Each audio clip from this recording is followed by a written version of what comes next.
We wanted to get away from wearables. We wanted to get away from labor, and we wanted to keep it simple. We operate 220 locations. And that's social gaming, right? It's not gamers. We had to make something that was easily accomplished from a play standpoint.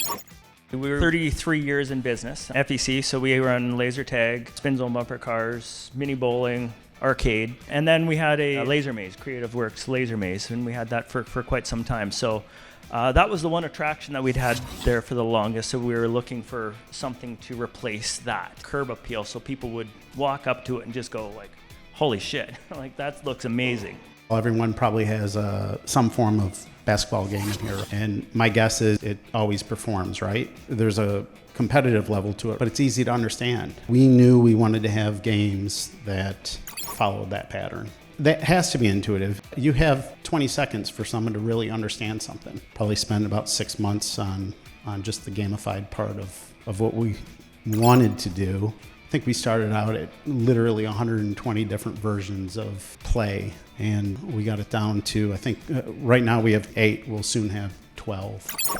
But we knew that was our path. So we had a couple things wrong out of the box. The price was wrong. We thought we would sell it as like an event first.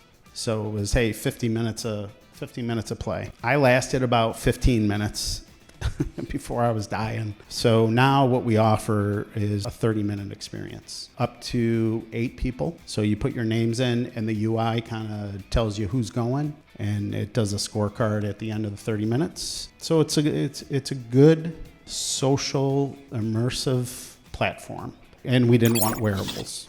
Who's the customer, and any surprises there? The good news is everyone. I've seen a 65-year-old individual playing. I've seen 8-year-olds playing. Dave Buster says our core group is, play together young adults, right? That's who we market to. But at the end of the day, you have to realize that family is a huge part of that. And again, the games need to be intuitive. We're seeing adults playing. For us, that was a very important thing, that we could have something that the parents could play with the kids.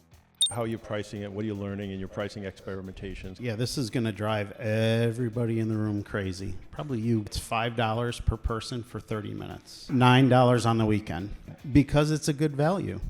That's what we're striving for. We are bombarded with commercials over the last probably 3 weeks. Just deals.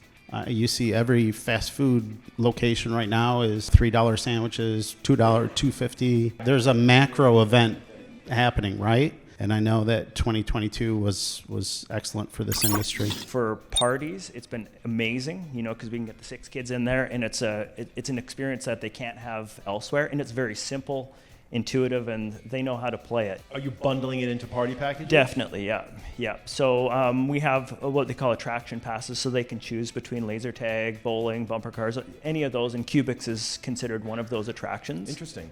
And it's very interesting seeing what they choose, because they only get a certain amount depending on which package they choose. And Cubics has been one of the higher ones, especially for parties, just because it is something that's new and approachable.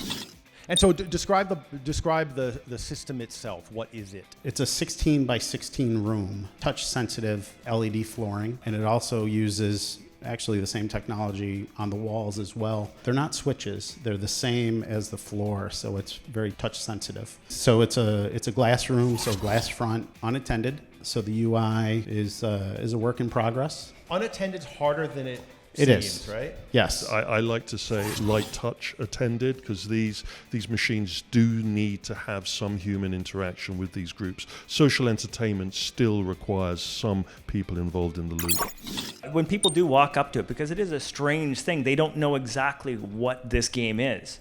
So it's very helpful, and our team is very knowledgeable as far as detecting when people are unsure of it, and then we'll actually go up to it, introduce the game to them, help them start. And once they've started the first game, they get it right away. Went to the movie theater to see Dune 2. I buy mine online through an app at the movie theater, and it's just empty. And I bring this up because not everyone has an app, right? We have an app. So the first experience is a kiosk, and that's really unattended, right? And you can do kiosks everywhere now. Kiosks are that first form of unattended. So can people self-serve with the arena, or do they have to check in and you get them started and then you walk away and leave them? It's through the kiosk.